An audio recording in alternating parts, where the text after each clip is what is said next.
Chapter 23. And the whole multitude of them arose and led him unto Pilate. And they began to accuse him, saying, We found this fellow perverting the nation and forbidding to give tribute to Caesar, saying that he himself is Christ a king. And Pilate asked him, saying, Art thou the king of the Jews? And he answered him and said, Thou sayest it. Then said Pilate to the chief priests and to the people, I find no fault in this man. And they were the more fierce, saying, He stirreth up the people, teaching throughout all Jewry, beginning from Galilee to this place. When Pilate heard of Galilee, he asked whether the man were a Galilean. And as soon as he knew that he belonged unto Herod's jurisdiction, he sent him to Herod, who himself also was at Jerusalem at that time. And when Herod saw Jesus, he was exceeding glad, for he was desirous to see him of a long season, because he had heard many things of him, and he hoped to have seen some miracle done by him. Then he questioned with him in many words, but he answered him nothing. And the chief priests and scribes stood and vehemently accused him. And Herod with his men of war set him at naught, and mocked him, and arrayed him in a gorgeous robe, and sent him again to Pilate.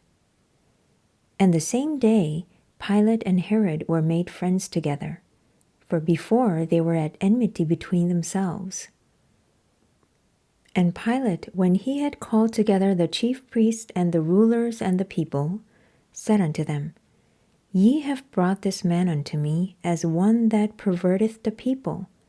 And behold, I, having examined him before you, have found no fault in this man touching those things whereof ye accuse him.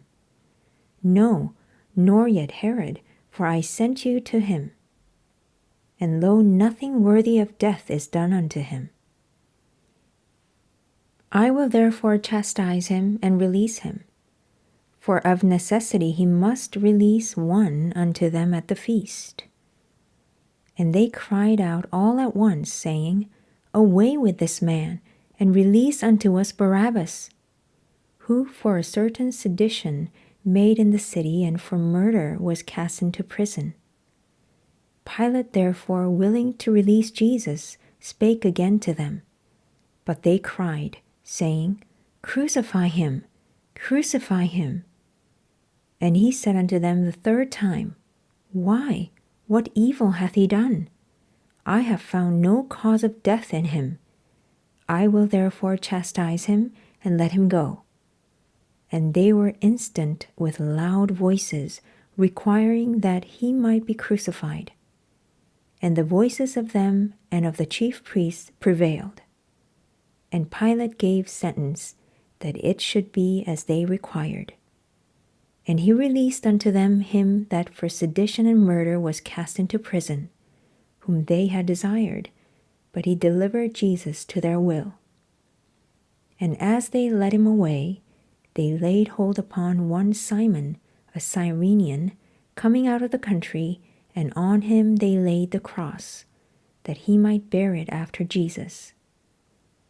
And there followed him a great company of people and of women, which also bewailed and lamented him. But Jesus, turning unto them, said, Daughters of Jerusalem, weep not for me, but weep for yourselves and for your children. For behold, the days are coming, in the which they shall say, Blessed are the barren, and the wombs that never bare, and the paps which never gave suck. Then shall they begin to say to the mountains, Fall on us, and to the hills, Cover us.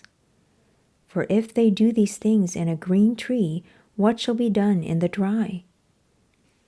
And there were also two other malefactors, led with him to be put to death. And when they were come to the place which is called Calvary, there they crucified him, and the malefactors, one on the right hand, and other on the left. Then said Jesus, Father, forgive them, for they know not what they do. And they parted his raiment and cast lots. And the people stood beholding. And the rulers also with them derided him, saying, He saved others.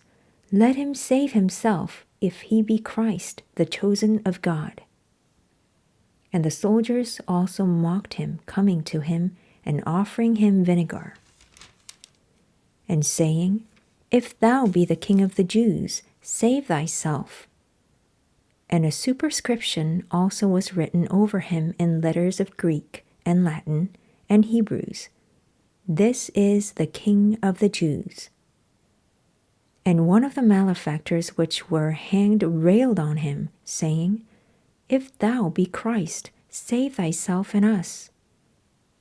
But the other answering rebuked him, saying, Dost not thou fear God, seeing thou art in the same condemnation? And we indeed justly, for we receive the due reward of our deeds, but this man hath done nothing amiss. And he said unto Jesus, Lord, remember me when thou comest into thy kingdom. And Jesus said unto him, Verily I say unto thee, today shalt thou be with me in paradise. And it was about the 6th hour, and there was a darkness over all the earth until the 9th hour.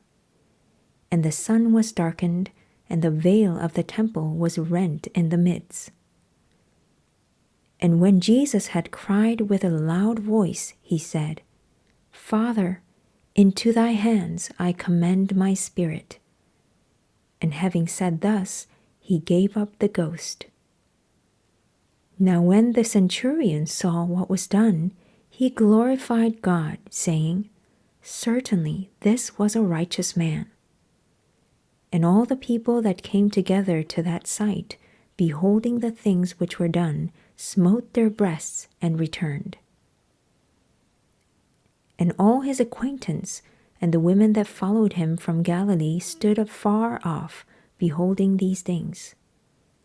And behold, there was a man named Joseph, a counselor, and he was a good man and a just.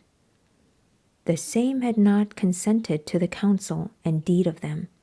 He was of Arimathea, a city of the Jews, who also himself waited for the kingdom of God. This man went unto Pilate and begged the body of Jesus. And he took it down and wrapped it in linen and laid it in a sepulchre that was hewn in stone, wherein never man before was laid.